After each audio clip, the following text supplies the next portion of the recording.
नमस्कार। ज्ञानवर्धक इस चैनल में आपका बहुत बहुत स्वागत है। आप देख रहे हैं महाभारत के प्रसंगों को एपिसोड के रूप में। आपका सपोर्ट और स्नेह निरंतर मिल रहा है, इसके लिए आपका बहुत बहुत धन्यवाद। पिछले वीडियो में आपने देखा कि द्रौपदी अपने बेटों को पिछली दर्द भरी जिंदगी की कहानी बताती है तो बेटों के आंखों से आंसू आने लगते हैं। बड़ा बेटा पूछता है, माँ, आपने पिताजी को जुआ खेलने से रोका क्यों नहीं? तब द्रौपदी जवाब देती है कि बेटा, तब मुझे पुरुषों के द्वारा किए गए गलती को गलत कहने का साहस तक नहीं था। तब श्रुतसेन बीच में ही पूछता है, तो तुम में साहस कब आया? द्रौपदी याद करने लगी। कब उसको साहस आया था? उसी समय ज्योतिषमती ने पास आकर पूछा, खस पर पानी छिड़क दूं या आप लोग उद्यान में जाएंगे? दिन ढल गया था। सेवकों ने उद्यान के पेड़ पौधों को पानी देकर धरती पर भी पानी छिड़क दिया था। अतः वहां ठंडक हो गई थी। यहाँ तो बहुत पसीना आ रहा था। श्रुतसेन वहां जाने के लिए उठ खड़ा हुआ और दूसरे लड़के तो माँ का उत्तर सुनने के आतुर में बैठे थे।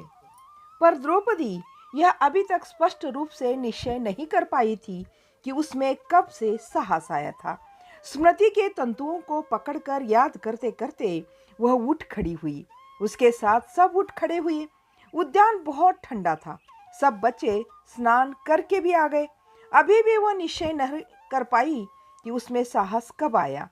ठंडी धरती पर मोटी सी चटाई पर वह आकाश को निहारती हुई चित्त लेट गई। आसपास पांचों बच्चे बैठ गए। प्रतिविंध्य पंखा लेकर ही आया और धीमे धीमे माँ को पंखा झल रहा था। द्रौपदी मन ही मन स्मरण करने लगी कि उस समय मेरे पिता के समवयस्क भीष्म, द्रोण, कृप और दूसरे राजाओं को भी धर्म क्या है इसका उत्तर नहीं सूझा था। तभी तो जुए का निमंत्रण भेजने पर किसी ने गलत नहीं कहा और सब चुपचाप बैठे रहे। धर्म तो जुए का निमंत्रण पाते ही चल पड़ा। मुझको साथ चलने को कहा। पीछे सभी भाई थे। इसके पहले हमने कितना बड़ा यत्न किया था, यह दिखाने के गर्व से मैं भी चल पड़ी। देश देशांतरों के राजाओं ने भेंट में जो आभूषण दिए थे उनमें से सबसे आकर्षक छाट कर पहन कर गई थी। दामादियों की पत्नियों के सम्मुख अपने वैभव के प्रदर्शन की इच्छा मुझ में थी ना।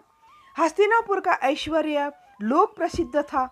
दुर्योधन और उसके दुशासन की पत्नियां जब राजसूय यज्ञ में आई थी तब उन्होंने कहा था, हमारे यहाँ जैसे आभूषण और किसी छोटे मोटे राजाओं के पास नहीं।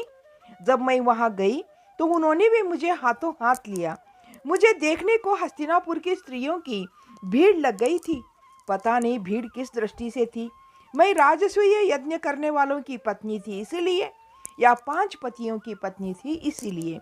इस तरह द्रौपदी मन ही मन सब स्मरण करने लगी थी।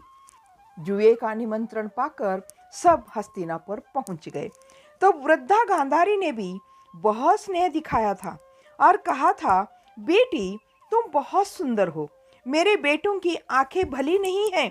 तुम जल्दी से अपने पतियों के साथ खांडवप्रस्थ चली जाओ। द्रौपदी सोचती है, क्या इनके यहाँ मेरी ऐसी दुर्दशा होगी? यह इस वृद्धा को पता था, पर क्या बहुओं को भी पता नहीं होगा क्या? यह सब पता होने पर भी इन्होंने स्वागत का स्वांग क्यों किया होगा? अथवा पुरुष बाहर क्या करते हैं यह घर की स्त्रियों को पता भी नहीं रहता, या दूसरे घरों से आई हुई हम लोगों को क्यों आपस में लड़े यह सोचकर चुपचाप बैठी होंगी। जुए में द्वेष और षड्यंत्र दिखाई दिया। दुशासन के आकर द्रौपदी को घसीटकर भरी सभा में ले जाते समय द्रौपदी बहुत घबराई हुई थी। खींचकर ले जाने वाले पुरुषों को रोकने का साहस किस आर्य स्त्री में होता है? तब द्रौपदी भागी भागी गिड़गिड़ाई हुई गांधारी के पास गई और बोली, इससे सर्वनाश हो जाएगा, आप जाकर रोकिए। द्रौपदी डरकर देवरानियों के पीछे छिपने को भागने लगी। तभी दुशासन ने पीछे से आकर द्रौपदी के केश पकड़ लिए। दूसरे ने अवकाश देखकर बाह से पकड़कर घसीट कर ले गया। यह सब द्रौपदी स्वयंवर में सब आए हुए थे। भीष्म, द्रोण, 5 पांडव सबके सब नीचे गर्दन करके बैठे हुए थे। गर्दन ऊंची किए केवल 3 व्यक्ति थे, दुर्योधन, कर्ण और शकुनी। कर्ण ने तो शाबाश दुशासन कहकर कहे कहे लगाने लगा था। शकुनी ने भी उस हंसी में योगदान दिया था। द्रौपदी को अब स्मरण हो आया, सबसे पहले उसने तब साहस किया था। उस सभा में उपस्थित किसी व्यक्ति में भी सभ्यता नहीं थी। भीष्म, द्रोण, विदुर, इन सब के अंदर की सभ्यता तब कहाँ गई थी? द्रौपदी सोचने लगी, धर्मराज का द्रौपदी को इस तरह दांव पर लगाना क्या धर्म था? तब द्रौपदी ने साहस कर सीधे भीष्म से प्रश्न पूछा था। तब भीष्म पितामह समस्त आर्यों में वयोवृद्ध और अत्यंत धर्मज्ञ के नाम से प्रसिद्ध व ब्रह्मचारी ने यह उत्तर दिया था कि यह सत्य है कि जो व्यक्ति स्वयं स्वतंत्र न हो उसे किसी भी चीज को दांव पर लगाने का अधिकार नहीं, परंतु स्त्री सदा पति के अधीन होती है। धर्म का स्वरूप अत्यंत सूक्ष्म है, इस कारण मैं इस विषय में कुछ नहीं कह सकता। इस पापी शकुनी ने क्रीड़ा धर्म का दुरुपयोग करके धर्मराज में जुए का नशा चढ़ा दिया। ऐसा कहकर उन्होंने शकुनी को धिक्कार कर बस इतना ही कहा था। उस बूढ़े भीष्म का यह धर्म ज्ञान था। वास्तविक धर्म की बात तो भीम के मन में तब उठी थी। तब तक द्रौपदी भीम को समझ नहीं पाई थी। साहसी, शक्तिशाली, क्रोधी, बच्चों से बहुत प्रेम करने वाले भीम के गुणों को वह समझ ही नहीं थी। बूढ़े भीष्म की बात खत्म होते ही वह भीम उठ खड़ा हुआ और गरज कर बोला था, अरे धर्म, तुम जानते हो जुआ घरों में वेश्याएं होती हैं और वेश्याओं के घरों में ही अधिकतर जुआ खेला जाता है। तुमने तो अपनी धर्म पत्नी को भी इस दांव पर लगा दिया। अब तक रथ, घोड़े, आभरण आदि तो हारे हैं, मालूम है कहाँ से आए थे?